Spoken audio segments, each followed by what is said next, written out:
लोकसभा चुनाव के दौरान बीजेपी ने राम मंदिर के मुद्दे को भुनाने की काफी कोशिश की। लगातार रैलियों में बीजेपी नेताओं की तरफ से राम मंदिर का जिक्र किया गया, इसका श्रेय लिया गया, लेकिन बीजेपी को इसका कोई फायदा नहीं मिल पाया, बल्कि बीजेपी अयोध्या हार गई।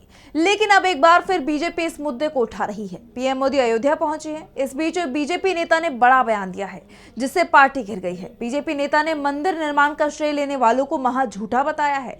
तो कौन है वो बीजेपी नेता और क्या कुछ कहा उन्होंने, जानेंगे इस रिपोर्ट में। लोकसभा चुनाव में बीजेपी ने अयोध्या में राम मंदिर के मुद्दे को खूब भुनाया। चुनाव के चलते आनन फानन में राम मंदिर का उद्घाटन किया गया। इसे लेकर तमाम साधु संतों ने सवाल भी उठाए, क्योंकि मंदिर पूरा बना भी नहीं था। अधूरे मंदिर का उद्घाटन कर दिया गया। यहाँ तक कि शंकराचार्यों ने भी सवाल उठाए थे कि जब मंदिर में धर्म ध्वजा ही नहीं फहराई जा रही है, तो फिर मंदिर का उद्घाटन क्यों किया जा रहा है। विपक्ष की तरफ से भी सवाल उठाए गए थे कि आखिर इतनी जल्दबाजी क्या है। लेकिन 2024 का लोकसभा चुनाव सामने था, लेकिन जल्दबाजी में मंदिर का उद्घाटन किया गया और उसे लेकर पूरे देश में आयोजन भी किए गए।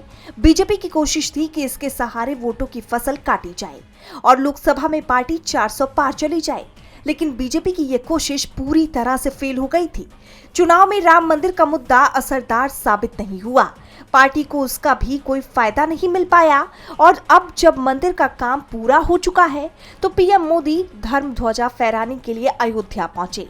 इसे लेकर राम मंदिर आंदोलन का चेहरा रहे बीजेपी के दिग्गज नेता विनय कटियार ने ही मोर्चा खोल दिया है, जिससे राजनीतिक गलियारों में खलबली मची हुई है। उन्होंने कहा कि अगर राम मंदिर परिसर से मस्जिद मकबरे नहीं उखड़वाए होते तो ये दिन नहीं आता।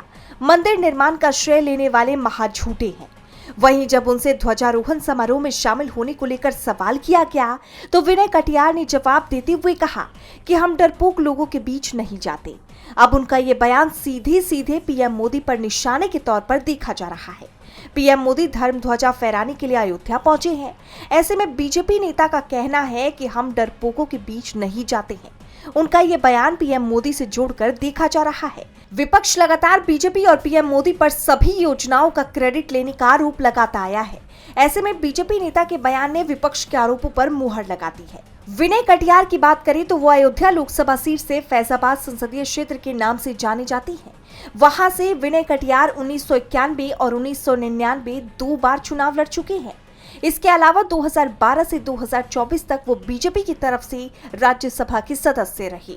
ऐसे में अयोध्या में राम मंदिर के कार्यक्रम को लेकर उनका बयान बीजेपी की चिंता को बढ़ाता हुआ दिखाई दे रहा है। वैसे ये बात तो आप जानते ही हैं कि 2024 के लोकसभा चुनाव में अयोध्या की सीट समाजवादी पार्टी ने जीती थी। डीबी लाइव की रिपोर्ट।